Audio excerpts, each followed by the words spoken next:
You're listening to the Cyberwire Network, powered by N2K.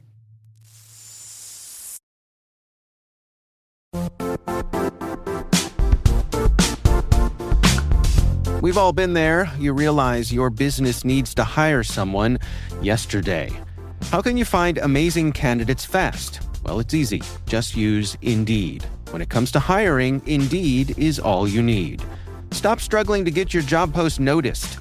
Indeed's sponsored jobs helps you stand out and hire fast.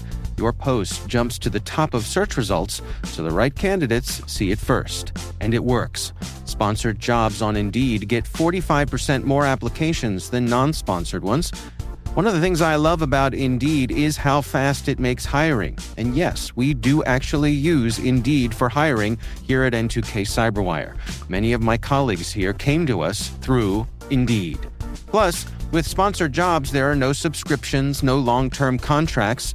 You only pay for results. How fast is Indeed? Oh, in the minute or so that I've been talking to you, 23 hires were made on Indeed, according to Indeed data worldwide. There's no need to wait any longer. Speed up your hiring right now with Indeed. And listeners to this show will get a $75 sponsored job credit to get your jobs more visibility at Indeed.com/Cyberwire. Just go to Indeed.com/Cyberwire right now and support our show by saying you heard about Indeed on this podcast.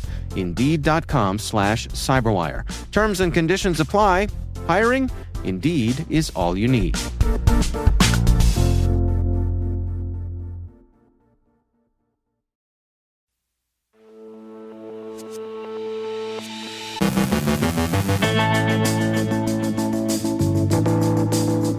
U.S. Treasury Department sanctions Iranian national accused of running the Nemesis criminal marketplace. Hunters International threatens to leak data stolen from Tata Technologies. Apple challenges UK's iCloud encryption backdoor order. UK competition regulator says no investigation into Microsoft's OpenAI partnership. Stealthy malware campaign targets the UAE's aviation and satellite industry. This week on our CertByte segment, N2K's Chris Hare is joined by Troy McMillan to break down a question targeting the Cisco Certified Network Associate exam. And hackers hit the books.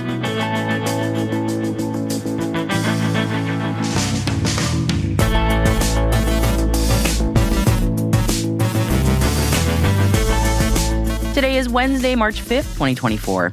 I'm Maria Varmazis, host of N2K's T-Minus Space Daily podcast, in for Dave Bittner. And this is your Cyberwire Intel Briefing.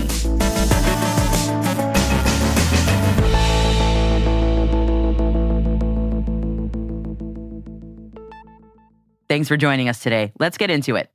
The U.S. Treasury Department's Office of Foreign Assets Control has sanctioned the administrator of the Nemesis darknet marketplace, which was shuttered by law enforcement last year. Treasury says Iranian national Behrouz Parsarad maintained full control of the marketplace and its illicit profits, pocketing millions of dollars while Nemesis was active. Acting Undersecretary for Terrorism and Financial Intelligence Bradley T. Smith said in a press release that, as the administrator of the Nemesis darknet marketplace, Parsarad sought to build and continues to try to reestablish a safe haven to facilitate the production, sale, and shipment of illegal narcotics like fentanyl and other synthetic opioids. Treasury, in partnership with U.S. law enforcement, will use all available tools to dismantle these darknet marketplaces and hold accountable the individuals who oversee them. The Hunters International ransomware gang has claimed responsibility for an attack against Tata Technologies, a product engineering subsidiary of Indian auto manufacturing giant Tata Motors. The company disclosed in January that it had sustained a ransomware attack that affected some of its IT systems, according to a report from Security Week. The Hunters gang is threatening to publish 1.4 terabytes of stolen data if a ransom isn't paid by next week. Hunters hasn't shared what the stolen data contains, and Tata hasn't commented on the gang's claims. Apple has filed a legal complaint with the UK's Investigatory Powers Tribunal to challenge a government order demanding the creation of a backdoor into its encrypted iCloud systems. This order, issued under the Investigatory Powers Act of 2016, seeks access to data protected by Apple's ADP, or Advanced Data Protection Encryption. In response, Apple has withdrawn ADP from the UK, arguing that such measures compromise user privacy and security. The case raises significant concerns about the balance between national security and individual privacy rights, with potential implications for global data protection standards. In other UK regulatory and big tech news, the UK's Competition and Markets Authority, or CMA, has concluded its review of Microsoft's $13 billion investment in OpenAI, determining that the partnership does not warrant a formal merger investigation. The CMA found no evidence of Microsoft exercising de facto control over OpenAI, particularly in light of OpenAI's recent collaborations, such as the $100 billion AI infrastructure project Stargate with SoftBank, which reduces its reliance on Microsoft's computing infrastructure. This decision comes amid increased regulatory scrutiny of AI-related partnerships, with the CMA also examining collaborations between other tech giants and AI startups, such as Amazon's investment in Anthropic. Proofpoint has published a report on a highly targeted phishing campaign that targeted several aviation and satellite communications organizations in the United Arab Emirates, as well as critical transportation infrastructure. And the threat actor, which Proofpoint tracks as UNK Crafty Camel, compromised an Indian electronics company that had a business relationship with the targets and used this access to send spear phishing emails tailored to each targeted entity.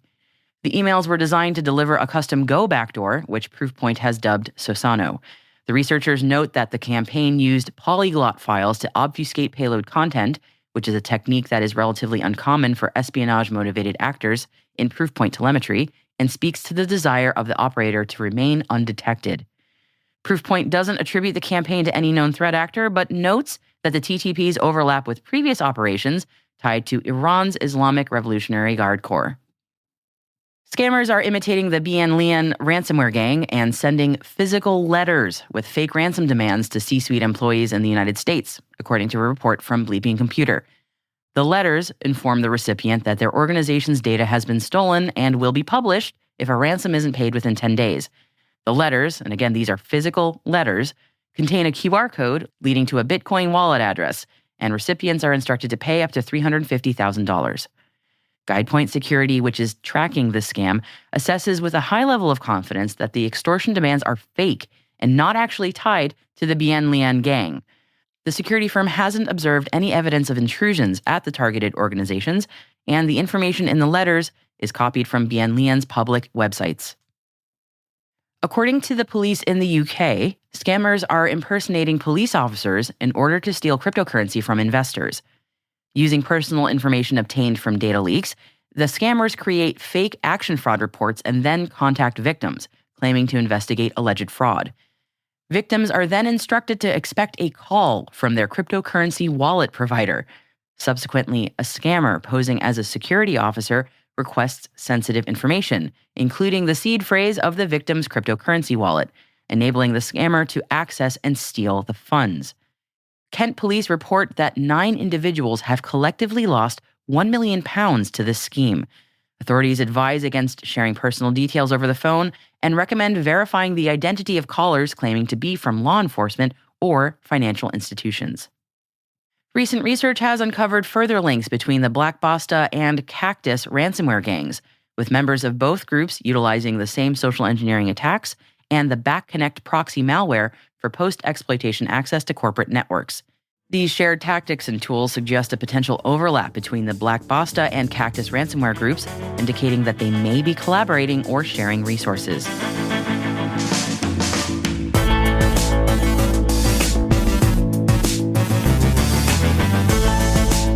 Coming up after our break, we've got our CertByte segment.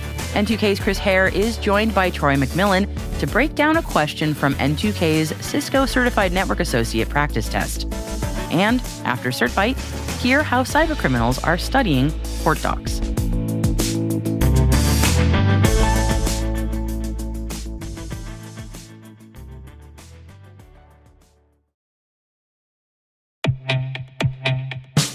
And now, a message from Black Cloak. Did you know the easiest way for cyber criminals to bypass your company's defenses is by targeting your executives and their families at home? Black Cloak's award-winning digital executive protection platform secures their personal devices, home networks, and connected lives. Because when executives are compromised at home, your company is at risk. In fact, over 1/3 of new members discover they've already been breached. Protect your executives and their families 24/7, 365 with Black Cloak. Learn more at blackcloak.io.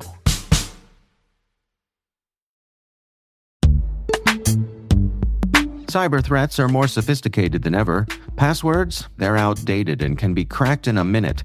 Cyber criminals are intercepting SMS codes and bypassing authentication apps. While businesses invest in network security, they often overlook the front door, the login.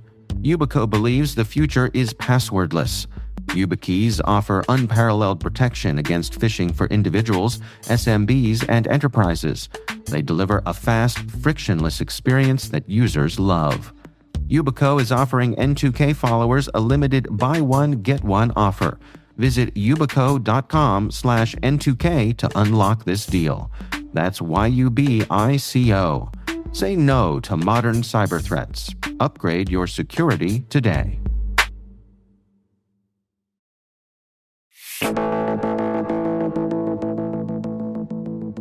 We've got our CertByte segment coming up next. N2K's Chris Hare is joined by Troy McMillan to break down a question from N2K's Cisco Certified Network Associate practice test. Hi, everyone. It's Chris. I'm a content developer and project management specialist here at N2K Networks. I'm also your host for this week's edition of CertByte, where I share a practice test question from our suite of industry-leading content and a study tip to help you achieve the professional certifications you need to fast-track your career growth in IT, cybersecurity, and project management.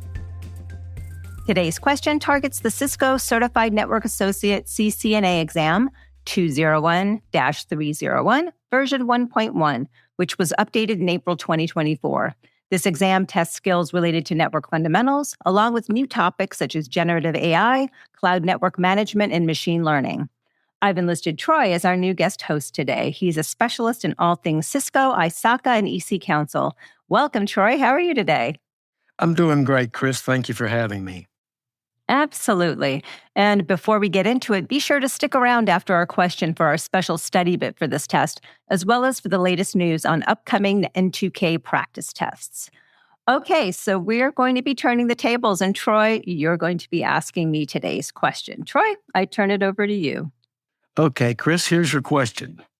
You've discovered that hackers are gaining access to your web wireless network. After researching, you discovered that the hackers are using war-driving methods. You need to protect against this type of attack. What should you do? And it tells us that there is more than one correct answer. Okay. Your choices are change the default SSID, disable the SSID broadcast, configure the network to use authenticated access only, or configure the web protocol to use a 128-bit key. Okay, so before I answer, Troy, I understand this is under the Network Fundamentals objective and the Describe Wireless Principles sub-objective, correct? That is correct. Okay, and I have more than one correct answer. So on the exam, should students expect select more than one correct answer, or do they say select two, etc.? Well, it may even be more difficult than that, Chris. I hate to inform you that sometimes they may even say select all that apply. Oh, okay. Yeah, that makes it even tougher. So to help me out, since this is way out of my wheelhouse, what does WEP stand for? It stands for Wired Equivalent Privacy, the name attempting to imply that the security is as good as being on a wired network. All right. And for those who are not familiar with what a war driving method is, could you explain that a little bit? War driving is when a hacker rides around in a car, that's where the driving comes from, and they use a high-powered antenna attached to a laptop to see if they can discover what wireless networks are in the area.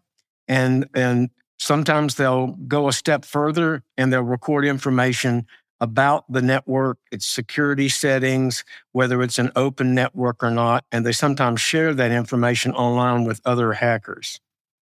Okay. Wow. All right. So I'm going to assume there's never an option on this exam to select all answer choices. So I'm going to choose the following based on them sounding like a logical set of sequential steps. I'm going to select B, disable the SSID broadcast, and C, configure the network to use authenticated access only. Am I right? Good try, Chris. You're partially correct. The answers are actually A, B, and C. You had 3 choices here. Here's why. To protect against war driving, you need to change the default SSID, disable the SSID broadcast, and configure the network to use authenticated access only.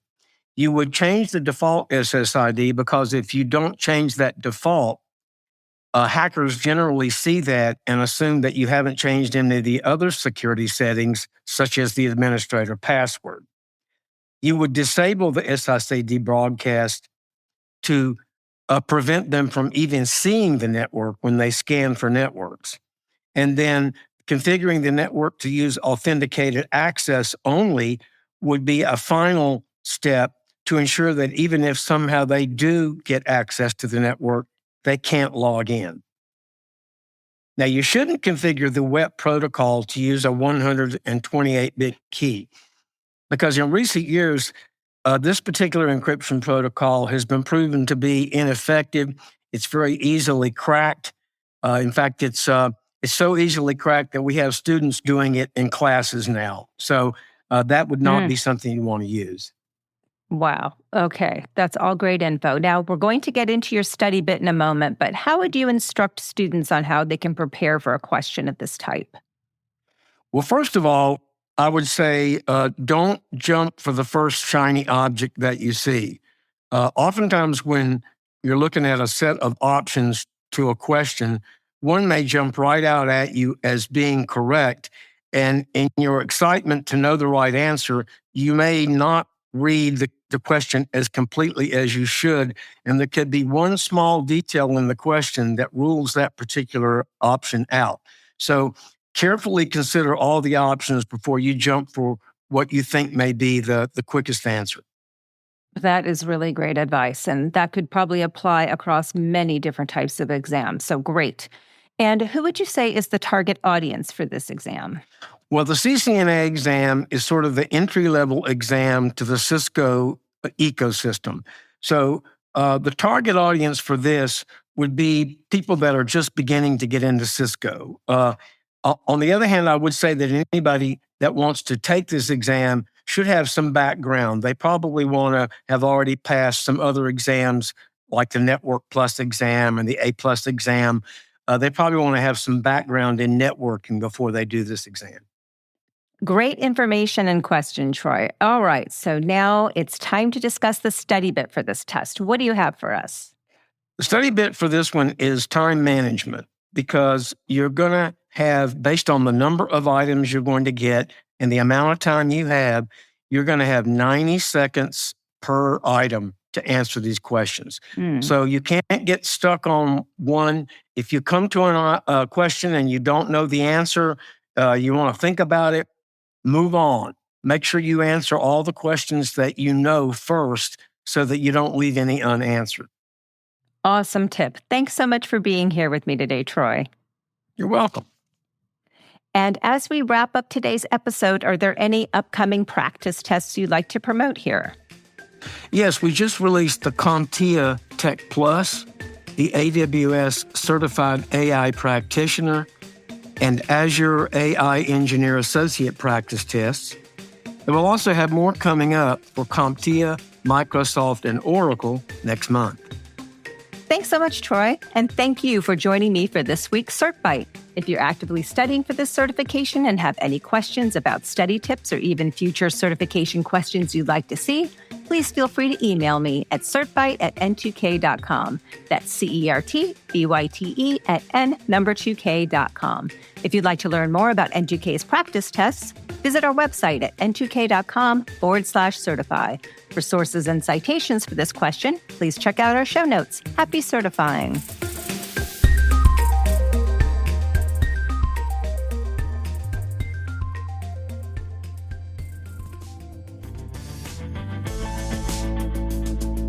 Be sure to visit our show notes for links to the practice test and other helpful resources that Chris and Troy talked about.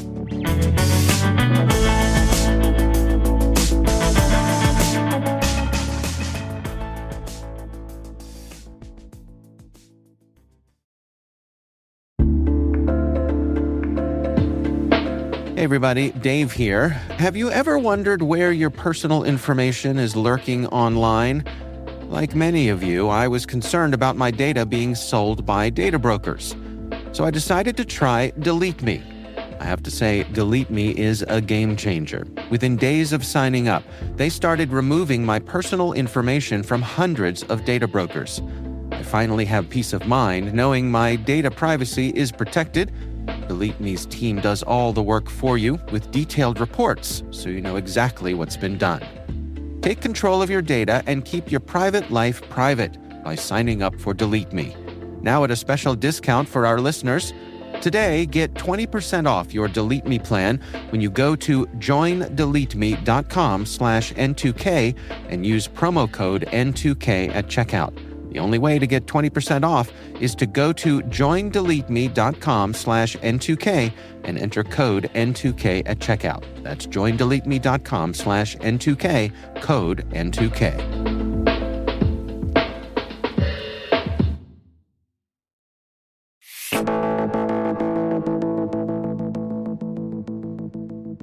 And for our final story today, cybercriminals aren't just launching attacks. They're studying how law enforcement investigates them. A cybercrime investigator recently revealed that hackers use the U.S. courts system called PACER to analyze legal cases, learning investigative tactics, and adapting to avoid prosecution. But PACER access is just one of law enforcement's challenges. A major hurdle is the lack of standardized naming for hacker groups. Different cybersecurity firms use different labels for the same threat actors, making it harder to track and dismantle cybercriminal operations. Jurisdictional red tape further complicates cyber investigations. With 40 federal agencies handling cybercrime, overlapping cases create inefficiencies. Unlike Europol, which assigns dedicated personnel to cross-border cases, U.S. agencies rely on detailees who remain tied to their home organizations, often competing rather than collaborating. The solution? Well, we've been saying it for a long time. Standardized threat intelligence, better coordination between agencies, and more flexible jurisdictional policies. Cybercrime knows no borders, and law enforcement must evolve to keep up.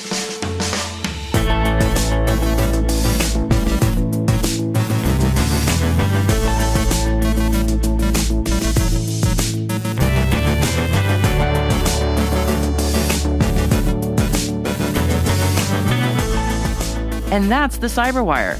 We'd love to know what you think of this podcast. Your feedback ensures we deliver the insights that keep you a step ahead in the rapidly changing world of cybersecurity. If you like this show, please share a rating and review in your podcast app. Please also fill out the survey in the show notes or send an email to cyberwire@n2k.com. We're privileged that N2K Cyberwire is part of the daily routine of the most influential leaders and operators in the public and private sector, from the Fortune 500 to many of the world's preeminent intelligence and law enforcement agencies. N2K makes it easy for companies to optimize your biggest investment, your people. We make you smarter about your teams while making your team smarter. Learn how at n2k.com. N2K's senior producer is Alice Carruth.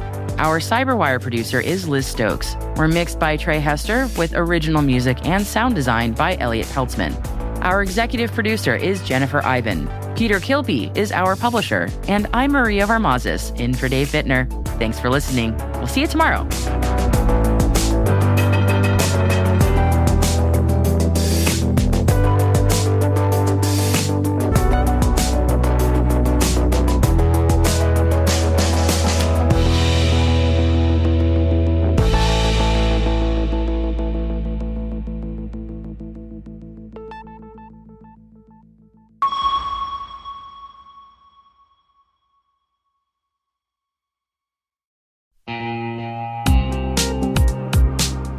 Cyber threats are evolving every second, and staying ahead is more than just a challenge, it's a necessity. That's why we're thrilled to partner with ThreatLocker, the cybersecurity solution trusted by businesses worldwide. ThreatLocker is a full suite of solutions designed to give you total control, stopping unauthorized applications, securing sensitive data, and ensuring your organization runs smoothly and securely. Visit threatlocker.com today to see how a default deny approach can keep your company safe and compliant.